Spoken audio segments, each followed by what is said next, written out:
Oke, assalamualaikum warahmatullahi wabarakatuh.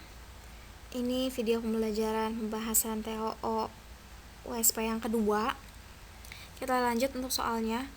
Nah, grafik yang menunjukkan bahwa enzim memiliki pH optimum spesifik ditunjukkan oleh huruf. Jawabannya itu A. Mengapa demikian? Kalau misalnya kita lihat pada gambar, itu ada grafik yang optimum. Kalau dilihat nih ya, yang dipanahin itu menunjukkan enzim itu bekerja optimal pada pH di sekitaran 2. Ya, 2 sampai ke 3. Nah, itu pada pH yang suasananya itu asam. Kalau untuk yang B itu enggak, C apalagi, C itu rata, yang enggak jelas, D juga. Jadi jawabannya itu yang A. Untuk soal selanjutnya, di sini ada tabel kondisi cahaya sama tinggi tanaman. Dapat disimpulkan bahwa cahaya tidak berpengaruh pada pertumbuhan karena terdapat hormon auksin. Kalau dilihat justru nih ya di tabel yang di kondisinya gelap itu tingginya itu lebih tinggi dibanding tanaman dalam kondisi yang terang. Mengapa demikian? Ini ada hubungannya sama hormon pertumbuhan tanaman, yaitu hormon auksin. Nah, pada cahaya yang gelap, konsentrasi auksin itu lebih tinggi sehingga sel akan memanjang lebih cepat dibandingkan di kondisi cahaya yang terang sebab kerja auksin dihambat oleh cahaya matahari. Jadi kalau misalnya kalian tanam tanaman di kondisi yang gelap, itu hormon auksin itu bekerja optimal pada cahaya yang gelap. Tapi ketika kalian taruh di tempat yang terang, terkena cahaya matahari, itu hormon auksin itu kerjanya itu akan dihambat oleh cahaya matahari sehingga pertumbuhan tanaman tidak secepat di tempat yang gelap. Nah, itu juga berlaku untuk warna pada tanaman juga. Biasanya kalau di tempat yang terang itu warnanya lebih kehijauan karena terjadinya fotosintesis, ada cahaya matahari. Kalau misalnya tempat yang gelap itu kan agak sulit untuk menemukan cahaya sehingga fotosintesis itu agak minimal sekali sehingga menyebabkan meskipun tanamannya tinggi tapi biasanya agak-agak lemes, agak-agak enggak tegak gitu pohonnya. Karena fotosintesis tidak terjadi pada kondisi dengan cahaya matahari yang minim. Meskipun terjadi fotosintesis tapi tidak seoptimal saat cahaya terang. Jadi jawabannya itu adalah dia itu seorang pria itu berarti memiliki gangguan pada organ ekskresinya terutama di bagian contortus proximal karena pada contortus proximal itu terjadinya penyerapan. Harusnya NaCl terus glukosa amonia harusnya itu udah diserap pada TKP tapi malah keluar nih di dalam urinnya. Berarti ada permasalahan nih, ada gangguan di TKP-nya dia. Selanjutnya ini ada struktur DNA. Ya, ini gambar struktur DNA, terus ditanya kira-kira yang nomor 2 itu apa sih? Jawabannya itu sitosin. Alasannya kenapa? Yang Miss buletin itu adalah nukleotida. Dalam satu nukleotida itu isinya itu ada P fosfat. Terus yang bentuknya agak kotak itu gula deoksiribosa karena DNA. Terus yang selanjutnya itu ada basa nitrogen. Nah, nanti basa nitrogen itu kan dibagi jadi 2, ada purin sama pirimidin. Kalau purin itu isinya adenin, guanin, kalau pirimidin itu sintosin dan timin. Nah, selanjutnya ada di kotak di sebelah itu ada GC A T ya, harusnya ini typo lagi nih Miss, I'm sorry. Jadi guanin itu selalu berpasangan dengan C, sitosin. Adenin selalu berpasangan dengan timin. Ya, salah nulis. Nah, untuk ikatan hidrogennya itu kalau guanin sama sitosin itu 3 rangkap ikatan hidrogennya. Kalau adenin sama timin itu 2 rangkap, selalu seperti itu. Berarti kalau nomor 2, nah di sebelahnya itu ada guanin, berarti pasangannya itu adalah sitosin. Oke ya. Nah, selanjutnya ini ada tahapan sintesis protein. Apa sih fungsinya sintesis protein itu? Dalam tubuh kalian itu kan menghasilkan protein kan, misalnya kayak untuk antibodi. Terus juga untuk enzim itu dihasilkan dari protein. Namun kira-kira bagaimana sih protein itu terbentuk? Nah, ternyata dalam tubuh terbentuknya protein itu disebabkan adanya sintesis protein. Nah, pada sintesis protein ini dibagi menjadi 2, ada transkripsi dan ada translasi. Bedanya apa sih transkripsi sama translasi? Yaitu yang pertama itu, kalau transkripsi itu melibatkan RNA polimerase. Ya, dia yang berfungsi untuk membuka rantai DNA sampai akhirnya terbuka tuh untaian DNA-nya. Sedangkan kalau translasi dia itu melibatkan ribosom, unit kecil maupun unit besar, baru untaian DNA-nya itu terbuka. Nah, kalau untuk dari soal di sini kan dia bilangnya itu RNA polimerase. Berarti nanti kalau misalnya di option ada translasi itu udah pasti salah. Karena kalau translasi itu melibatkan bukan RNA polimerase tapi ribosom untuk membuka untaian DNA. Jadi kemungkinan jawabannya ini transkripsi ya, antara inisiasi atau elongasi atau terminasi. Nah, di sini masing-masing itu dia itu memiliki step yang beda-beda. Kalau misalnya inisiasi itu terjadinya RNA polimerase itu menempel pada promotor. Promotor itu apa? Promotor itu adalah untai DNA. Jadi nanti untai DNA ini akan membuka. Nah, inisiasi baru sampai tahap itu. Jadi bagaimana RNA polimerase menempel, kemudian untaian DNA itu terbuka. Itu inisiasi. Sedangkan nanti kalau elongasi itu terjadinya pembacaan dari 5 aksen ke 3 aksen. Sedangkan kalau terminasi ketika nanti RNA polimerase udah sampai ke ujung atau terminator, udah selesai, udah mau berakhir nih transkripsinya sampai nanti RNA polimerase akan melepaskan hasil transkripsi RNA. Jadi untuk soalnya ini kan dimana untaian cetakan bertindak sebagai cetakan untuk digunakan oleh enzim RNA polimerase. Sambil membaca cetakan ini, RNA polimerase membentuk molekul keluar dari nukleotida dan membuat sebuah rantai yang tumbuh dari 5 aksen ke 3 aksen. Berarti jawabannya adalah elongasi ya. Elongasi pada proses transkripsi. Selanjutnya, pada siklus sel itu kan ada, masih ingat gak tuh, ada gap 1, terus sintesis ada gap 2, interfase. Nah, ini yang ditanyakan itu ketika terjadinya fase replikasi DNA. Itu adanya di fase sintesis. Ini ada siklus sel di mana itu dibagi menjadi beberapa tahap. Untuk yang G1 itu terjadinya growing atau pertumbuhan sel, terus juga terjadinya pembentukan organel sel.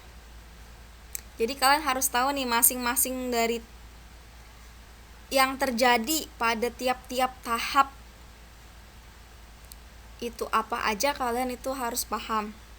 Kalau di G1 itu growing atau pertumbuhan sel dan pembentukan organel sel. Kalau di sintesis itu terjadinya replikasi atau penggandaan atau duplikasi DNA. Jadi DNA ini sebelum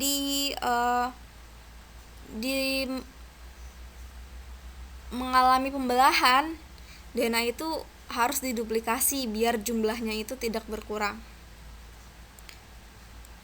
Kemudian di tahap G2 itu melanjutkan tahap G1 yang belum selesai. Misalnya nih ada organel sel yang belum selesai dibentuk di tahap G1, itu akan dilanjutkan di tahap G2. Kemudian pada tahap G2 ini juga sudah terjadinya penggandaan DNA karena G2 ini tahapnya itu setelah sintesis. Kemudian di G2 ini berarti organel sel udah siap, terus DNA juga sudah diduplikasi, dia siap untuk melakukan pembelahan. Maka nanti di sini akan terjadinya pembelahan sel secara mitosis maupun meiosis. Jawabannya itu sintesis ya, karena di sini replikasi DNA. Untuk soal selanjutnya, di sini ada tabel kondisi cahaya sama tinggi tanaman. Dapat disimpulkan bahwa cahaya tidak berpengaruh pada pertumbuhan karena terdapat hormon auksin. Kalau dilihat justru nih ya di tabel yang di kondisinya gelap itu tingginya itu lebih tinggi dibanding tanaman dalam kondisi yang terang. Mengapa demikian? Ini ada hubungannya sama hormon pertumbuhan tanaman, yaitu hormon auksin. Nah, pada cahaya yang gelap, konsentrasi auksin itu lebih tinggi sehingga sel akan memanjang lebih cepat dibandingkan di kondisi cahaya yang terang sebab kerja auksin dihambat oleh cahaya matahari. Jadi kalau misalnya kalian tanam tanaman di kondisi yang gelap, itu hormon auksin itu bekerja optimal pada cahaya yang gelap. Tapi ketika kalian taruh di tempat yang terang, terkena cahaya matahari, itu hormon auksin itu kerjanya itu akan dihambat oleh cahaya matahari sehingga pertumbuhan tanaman tidak secepat di tempat yang gelap. Nah, itu juga berlaku untuk warna pada tanaman juga. Biasanya kalau di tempat yang terang itu warnanya lebih kehijauan karena terjadinya fotosintesis, ada cahaya matahari. Kalau misalnya tempat yang gelap itu kan agak sulit untuk menemukan cahaya sehingga fotosintesis itu agak minimal sekali sehingga menyebabkan meskipun tanamannya tinggi tapi biasanya agak-agak lemes, agak-agak enggak tegak gitu pohonnya. Karena fotosintesis tidak terjadi pada kondisi dengan cahaya matahari yang minim. Meskipun terjadi fotosintesis tapi tidak seoptimal saat cahaya terang.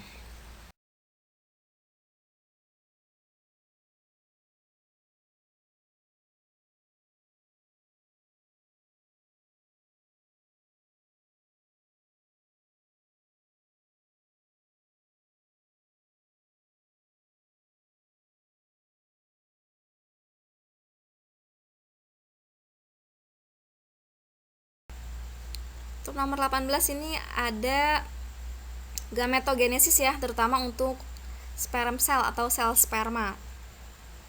Di sini tanyain kalau misalnya nomor 4 itu menunjukkan apa? Kita harus tahu mulai dari 1 sampai 5 tuh apa aja. Jawabannya itu spermatid yang sifatnya itu haploid. Dari nomor 1 itu spermatogonium, dia sifatnya masih diploid. Mengalami pembelahan secara mitosis, menghasilkan spermatosit primer yang sifatnya masih diploid juga. Kemudian akan mengalami meiosis 1, pembelahan meiosis 1. Itu menghasilkan spermatosit sekunder, itu sifatnya juga masih diploid.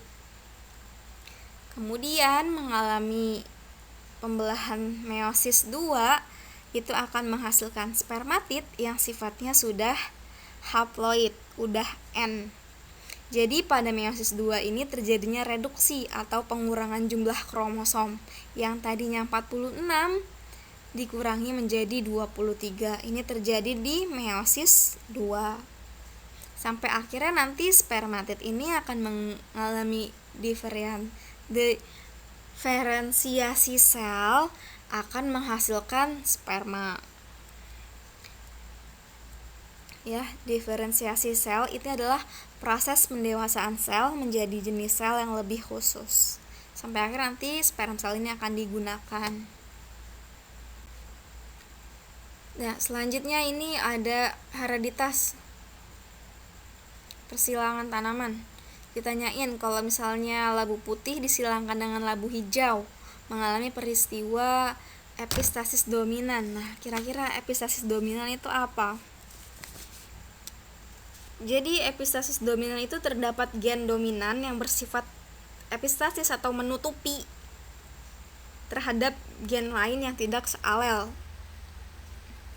Misalnya P ini sifatnya itu dominan, ya menutupi gen yang tidak sealelnya, si K-nya. Coba kita langsung coba jawab aja. Misalnya disilangkan itu akan menghasilkan P besar P kecil, K besar K kecil, 100% itu labu putih. Kemudian F1-nya atau filial 1 kita silangkan, maka parental keduanya itu labu putih disilangkan dengan labu putih menghasilkan 9 labu putih, 3 labu putih, 3 labu kuning, 1 labu hijau. Nah, 9 dan 3 ini kan sama-sama labu putih, maka kita jumlahkan, yaitu menjadi 12 banding 3 banding 1. Nah, untuk yang selanjutnya, jika labu putih disilangkan dengan labu hijau akan mengalami peristiwa disebut epistasis dominan, maka fenotip.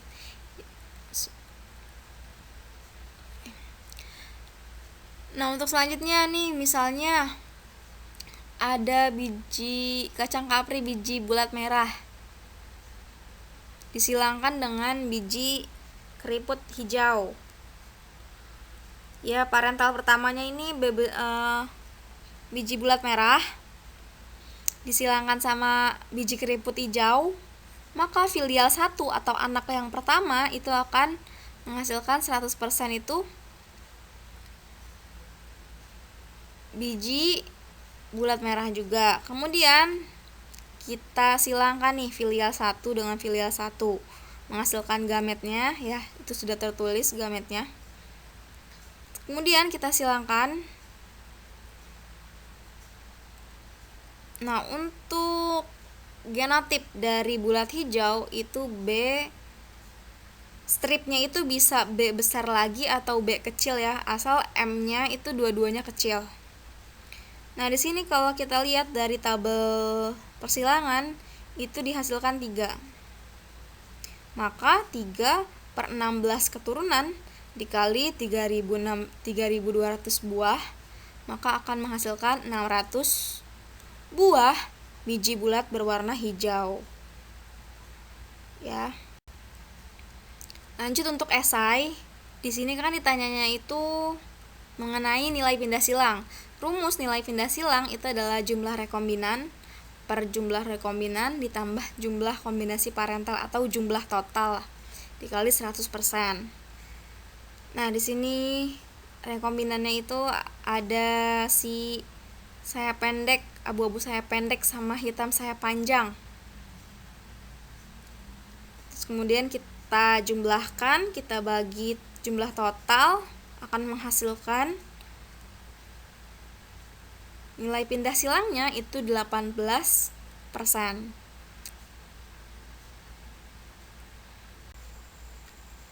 Nah, selanjutnya ini ada hereditas persilangan tanaman. Ditanyain kalau misalnya labu putih disilangkan dengan labu hijau mengalami peristiwa epistasis dominan. Nah, kira-kira epistasis dominan itu apa? Jadi epistasis dominan itu terdapat gen dominan yang bersifat epistasis atau menutupi terhadap gen lain yang tidak sealel. Misalnya P ini sifatnya itu dominan, ya menutupi gen yang tidak sealelnya, si K-nya. Coba kita langsung coba jawab aja. Misalnya disilangkan itu akan menghasilkan P besar P kecil, K besar K kecil, 100% itu labu putih. Kemudian F1-nya atau filial 1 kita silangkan, maka parental keduanya itu labu putih disilangkan dengan labu putih menghasilkan 9 labu putih, 3 labu putih, 3 labu kuning, 1 labu hijau. Nah, 9 dan 3 ini kan sama-sama labu putih, maka kita jumlahkan, yaitu menjadi 12 banding 3 banding 1.